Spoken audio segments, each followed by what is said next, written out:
আজকের ক্লাসে আমরা এমএস ওয়ার্ডে মেলিংস ট্যাবের সমস্ত ইম্পর্টেন্ট অপশনগুলির কাজ দেখে নেব। মেলিংস ট্যাব সাধারণত অফিসিয়াল কাজ করার জন্য বা কোনো বড় অফিস, স্কুল, কলেজ ইত্যাদি জায়গায় যেখানে অনেক সবাইকে কোনো একই চিঠি বা নোটিশ পাঠাতে হয়, সেখানেই বেশি করে এই মেলিংস ট্যাব কাজে লাগে। ধরুন একই চিঠি আপনার 500 জন, 1000 জন বা 2000 জনকে পাঠাতে হবে, বা একই নোটিশ আপনার মাল্টিপল লোককে পাঠাতে হবে, তখনই কিন্তু এই মেলিংস ট্যাব কাজে লাগে। এছাড়াও এনভেলপ, লেবেল একই প্রসেসে ক্রিয়েট করা যায়। এনভেলপ হলো খাম, অর্থাৎ চিঠি পাঠানোর জন্য যে আমরা খাম ইউজ করি, সেখানেও এই নিজের অ্যাড্রেস ও কাকে পাঠাচ্ছি এই অ্যাড্রেসগুলি আমাকে বারবার লিখতে হয়। এক্ষেত্রেও বারবার অ্যাড্রেস না লিখে শুধুমাত্র কাকে পাঠাচ্ছি সেই অ্যাড্রেসগুলি লিখে একবার সেভ করে নিলেই একই প্রসেসে আপনার চিঠি বা নোটিশ এবং এনভেলপ তৈরি হয়ে যাবে। এর ফলে একই চিঠি আমার বারবার লেখার ফলে যে সময়টি আমার ব্যবহার হচ্ছিল তার থেকে আমার অনেক কম সময়ে খুব সহজ প্রসেসে তৈরি করতে পারবো। যাই হোক,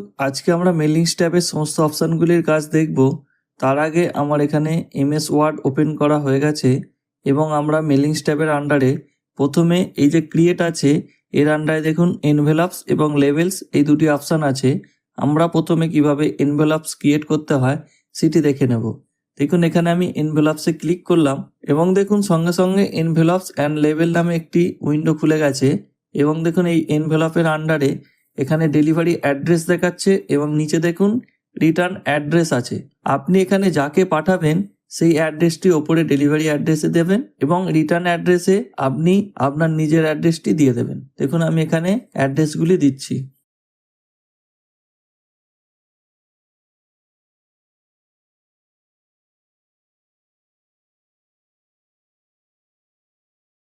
দেখুন আমার এখানে অ্যাড্রেসগুলি দেওয়া হয়ে গেছে।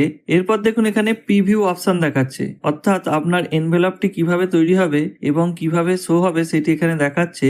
আপনি এখান থেকে ফিডে গিয়েও চেঞ্জ করতে পারেন। দেখুন এই ফিডের আন্ডারে যে ছবিটি আছে এর উপরে ক্লিক করার পরে এখানে দেখুন বিভিন্ন ধরনের প্রিন্টিং অপশন আছে। আপনার যেটি প্রয়োজন এখান থেকে চুজ করতে পারেন। এছাড়া এনভেলপ অপশানে দেখুন সাইজ আছে, এটিকেও আপনি চাইলে চেঞ্জ করতে পারেন এবং এখান থেকে ডেলিভারি অ্যাড্রেস এবং রিটার্ন অ্যাড্রেসের ফন্ট আছে, এগুলিও কিন্তু আপনি চেঞ্জ করতে পারবেন। এরপর দেখুন আপনার এখান থেকে যেটি প্রয়োজন সেটিকে সিলেক্ট করে এখানে ওকে করে দিন। এরপর দেখুন আমার ডেলিভারি অ্যাড্রেস এখানে লেখা হয়ে গেছে। আমি এখানে অ্যাড টু ডকুমেন্ট করে দিলাম। সঙ্গে সঙ্গে দেখুন আরেকটি নতুন পেজের মতো আমার এখানে এনভেলপ শো হচ্ছে এবং নিচে আপনার যে পেজটি আছে সেটিও শো হচ্ছে। আপনি চাইলে এখান থেকে এগুলিকে এডিট করতে পারেন, অর্থাৎ এখান থেকে আপনি ফন্ট চেঞ্জ করতে পারেন। আমি এখানে কোনো কিছুই চেঞ্জ করছি না, জাস্ট এখানে শো করছি। তো এইভাবে অনেক কম সময়ে আপনি এনভেলপ তৈরি করে নিতে পারেন। এবার আমরা কিভাবে লেবেল তৈরি করতে হয় সেটি দেখে নেব। দেখুন এখানে লেবেলসে আমি ক্লিক করলাম। এরপর দেখুন এই লেবেলের আন্ডারে অ্যাড্রেস আছে 2। এখানে আপনি 2তে যে অ্যাড্রেসটি এইমাত্র টাইপ করেছেন সেই অ্যাড্রেসটি শো হচ্ছে, কিন্তু আপনি চাইছেন যে আপনার যে অ্যাড্রেসটি আছে সেইটি এখান থেকে শো হবে। তো দেখুন ওপরে একটি অপশন আছে ইউজ রিটার্ন অ্যাড্রেস। এখানে ক্লিক করার সাথে সাথে দেখুন আপনার যে অ্যাড্রেসটি আছে সেই অ্যাড্রেসটি এখানে শো হচ্ছে। এবার আপনি চাইছেন যে প্রিন্টিং অপশনটিকে চেঞ্জ করতে। দেখুন এখানে অপশনে ক্লিক করার সাথে সাথে লেবেলের যে অপশন আছে বিভিন্ন ধরনের অপশন ওপেন হয়ে গেল। এরপর দেখুন বিভিন্ন সাইজ আছে বা প্রোডাক্ট নাম্বারের আন্ডারে বিভিন্ন ধরনের লেটার পেজে কত কি সাইজ আছে, এখান থেকে একটার পর একটা চুজ করতে থাকলে এই ডান দিকে আপনার লেভেল ইনফরমেশন দেখাচ্ছে। ম্যাক্সিমাম যে অপশনটি ইউজ হয় সেটি এই 30 পার পেজ এই অপশনটি ইউজ হয় এবং এটিকে আমি ওকে করে দিলাম। এরপর দেখুন নিউ ডকুমেন্ট করে দিলাম। দেখুন এখানে নিউ ডকুমেন্ট হিসাবে আপনার যে লেভেলগুলি আছে সেই লেভেলগুলি একটা পেজে এখানে অনেকগুলি শো হচ্ছে, অর্থাৎ 30টা শো হচ্ছে। এইভাবে আপনি খুব সহজেই লেভেল তৈরি করে নিতে পারেন এবং এখান থেকে আপনি ইন্ডিভিজুয়ালি কোনো লেভেলকে ফন্ট চেঞ্জ করতে পারেন। এই পেজটিকে আপনি প্রিন্ট নিয়ে লেভেলগুলিকে কেটে বিভিন্ন জায়গায় ইউজ করতে পারেন। এরপর আমরা মেলিংস ট্যাবের মধ্যে সবথেকে যে গুরুত্বপূর্ণ অপশন মেল মার্জ, সেই অপশনটি বা মেল মার্জ কিভাবে তৈরি করতে হয় সেটি আমরা দেখব। তার আগে আমি এখানে নিউ ডকুমেন্ট হিসাবে একটি ডকুমেন্ট ওপেন করে নিচ্ছি। এবার দেখুন মেলিংসের আন্ডারে আপনার শুধুমাত্র এই কয়েকটি অপশন এখানে এনাবেল হয়ে আছে, বাকি অপশনগুলি দেখুন এখান থেকে এনাবেল ফলস হয়ে আছে, অর্থাৎ আপনি এখান থেকে কিছুই করতে পারবেন না। আমি এখানে কিভাবে লেটারের ওপর মেল মার্জ করতে হয় সেটিই দেখব। প্রথমেই বলে দিই মেল মার্জ হলো, ধরুন একই চিঠি আপনার 100 জনকে পাঠাতে হবে। তখন যদি আপনি 100 জনকে চিঠি পাঠানোর জন্য 100 বার টাইপ করতে থাকেন তাহলে অনেক সময় নষ্ট হবে। এই 100 জনের চিঠি একবারই টাইপ করে শুধুমাত্র কাকে কাকে পাঠাবেন সেই অ্যাড্রেসটি টাইপ করে নিলে বা আগে থেকে সেভ করা থাকলে খুব কম সময়ে বা কয়েক মিনিটেই আপনি আপনার চিঠি তৈরি করে নিতে পারবেন। এটির জন্যই কিন্তু মেল মার্জ ব্যবহার করা হয়। এবার আমরা কিভাবে মেল মার্জ করে বা মেল মার্জ কিভাবে তৈরি করতে হয় সেটি আমরা দেখব। এবং মনে রাখবেন মেল মার্জের কিন্তু 6টি স্টেপ আছে। এই 6টি স্টেপই কিন্তু খুবই গুরুত্বপূর্ণ। তার আগে আমি চিঠির ফরম্যাটিংয়ে বা চিঠির মতো করে এখানে কিছু লিখে নিলাম।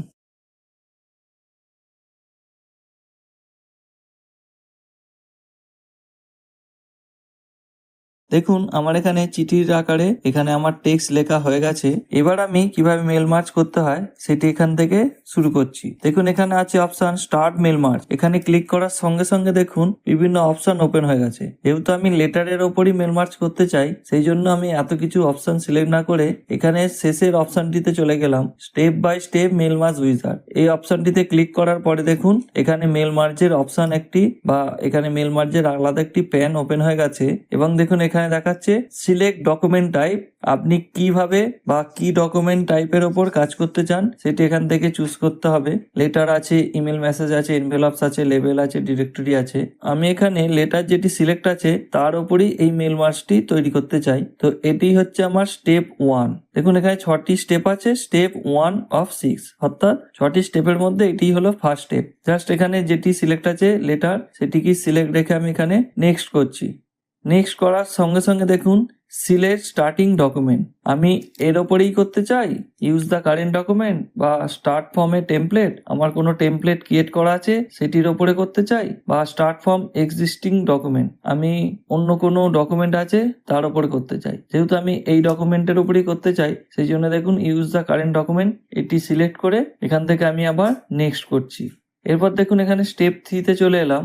সব থেকে ইম্পর্টেন্ট স্টেপ হচ্ছে এই স্টেপ 3। এখানে দেখুন সিলেক্ট রেসিপিয়েন্ট, অর্থাৎ আপনি কাদেরকে পাঠাতে চান সেইগুলি সিলেক্ট করতে হবে। দেখুন ইউজ অ্যান এক্সিস্টিং লিস্ট, আমার কি কোনো লিস্ট আছে তার উপর করতে চাই। যেহেতু আমার কোনো লিস্ট তৈরি করা নেই বা আমার আউটলুক কন্ট্যাক্টেও কিছু নেই সেই জন্য আমি এখানে টাইপ এ নিউ লিস্ট এটিকে সিলেক্ট করলাম।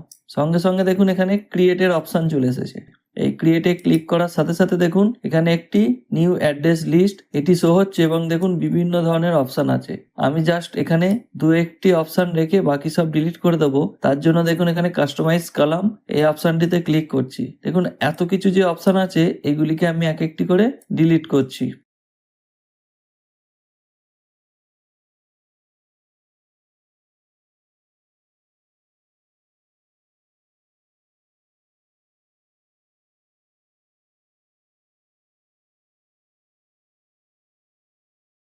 এবং দেখুন এখান থেকে আপনি কোনো অপশন চাইলে সেটিকে ওপরেও করতে পারেন মুভ আপ করে, অথবা নিচেও রাখতে পারেন। এবং দেখুন এখানে যে টাইটেল আছে এই টাইটেলটি আমার দরকার নেই, এর জায়গায় আমার জেন্ডার এটি লেখার দরকার, সেই জন্য এখান থেকে আমি রিনেম করে নিচ্ছি।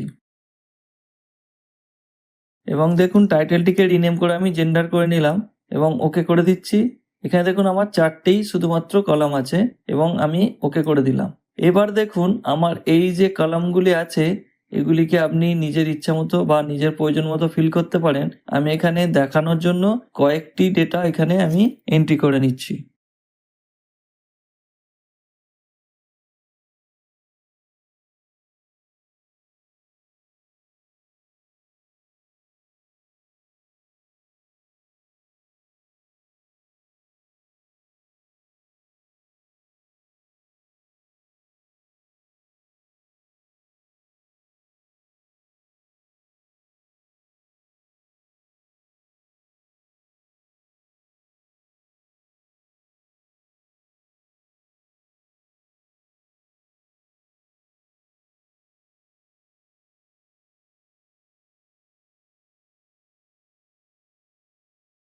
দেখুন আমার এখানে লিস্ট কমপ্লিট হয়ে গেছে। এবার আমি এখানে ওকে করে দিচ্ছি। এরপর দেখুন ওই যে লিস্টটি আপনি কমপ্লিট করলেন বা টাইপ করলেন এটিকে সেভ করতে হবে। এটি কিন্তু আপনার এমএস অ্যাক্সেস এই ফরম্যাটে সেভ হয়। আমরা পরবর্তী সময়ে এমএস অ্যাক্সেসও শিখবো। যাই হোক এখানে আমি ওই ডেটাটিকে ডেস্কটপে সেভ করছি। যে কোনো একটি নাম দিয়ে আপনি সেভ করতে পারেন। আমি এখানে একটি নাম দিয়ে সেভ করে দিলাম।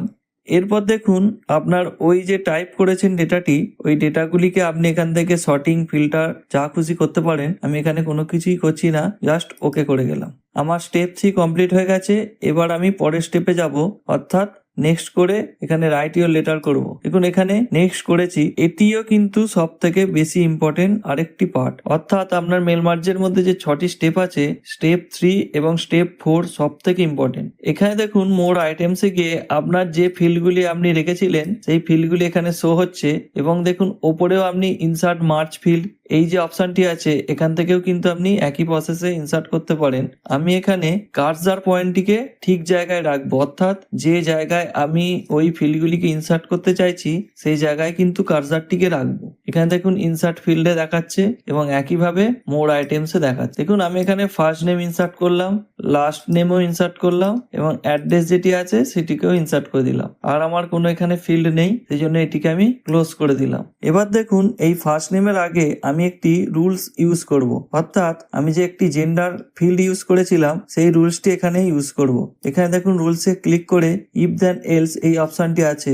এখানে দেখুন জেন্ডার ইকুয়াল টু যদি এম হয়, অর্থাৎ মেল হলে আমি এখানে দেব মিস্টার, এবং যদি মেল বাদে অন্য কিছু হয় অর্থাৎ ফিমেল হয় তাহলে এখানে দেব মিসেস বা মিসও দিতে পারি। এখানে এটিকে লিখে ওকে করে দিলাম। এবার দেখুন এই যে ডিআর আছে, ডিআরেও সেম ভাবে একই রুলস আমি ইউজ করব। যদি এখানে মেল হয় তাহলে এখানে এবার স্যার দেব, আদারওয়াইজ ম্যাডাম দেব।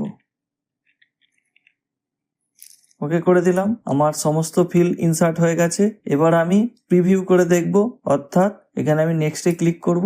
ওপরেও আপনি প্রিভিউ করতে পারেন, এই যে অপশনগুলি আছে এখান থেকে আপনি প্রিভিউ করে দেখতে পারেন, অথবা আপনি এখানে ক্লিক করেও দেখতে পারেন। দেখুন আপনার যে নামগুলি আছে সেই নাম অনুযায়ী এখানে স্যার, ম্যাডাম এটি কিন্তু অটোমেটিক ইউজ হচ্ছে। দেখুন আমি সমস্ত রেসিপিয়েন্ট গুলো চেক করে নিলাম, সবই ঠিক আছে। তো এবার আমি কি করব, আবার নেক্সটে ক্লিক করব এবং দেখুন কমপ্লিট দ্য মার্জ। এটি করার জন্য আপনার 6 নম্বর স্টেপ বা মেল মার্জের যে 6 নম্বর স্টেপ আছে সেটিতে চলে এসেছি। এবার আপনি চাইলে এটিকে প্রিন্ট করতে পারেন, এছাড়াও আপনি ইন্ডিভিজুয়াল লেটার হিসেবেও প্রিন্ট করতে পারেন। দেখুন আমি এখানে এডিট ইন্ডিভিজুয়াল লেটার করছি। আপনার যতগুলি ফিল্ড এখানে আপনি ফিল আপ করেছেন, অর্থাৎ যতগুলি আপনার রেকর্ড থাকবে সেগুলি কিন্তু অল করলে সমস্ত কিছু আলাদা আলাদা পেজে চলে আসবে। দেখুন আমার যতগুলো ওখানে আমি ডেটা এন্ট্রি করেছিলাম ততগুলি কিন্তু আলাদা পেজ চলে এসেছে। আপনি চাইলে এটিকে সেভ করতে পারেন, এবং আপনি চাইলে মেল মার্জের এই যে মেন ফাইল এটিকেও সেভ করতে পারেন। মনে রাখবেন এটিকে সেভ করে রাখলে আপনি কিন্তু পরে এটির ওপর এডিট করতে পারবেন, কিন্তু যখন আপনি এডিট ইন্ডিভিজুয়াল লেটার হিসাবে প্রিন্ট করবেন সেটির ওপর কিন্তু এক একটি ভাবে ইন্ডিভিজুয়াল ভাবে এডিট করতে হবে। অর্থাৎ আপনার মেন ফাইল এই যে এটির ওপরে যেটি করেছি সেটি কিন্তু আপনার মেন ফাইল। তো যাই হোক, আশা করছি আজকের ক্লাসটি আপনারা বুঝতে পেরেছেন। আজকের ক্লাস রিলেটেড কোনো মতামত বা কোনো সমস্যা থেকে থাকলে আমাদের কমেন্ট সেকশনে কমেন্ট করে বা মেল আইডিতে মেল করে জানাতে পারেন। আজকের মতো এটুকুই, দেখা হবে পরের ক্লাসে। ধন্যবাদ।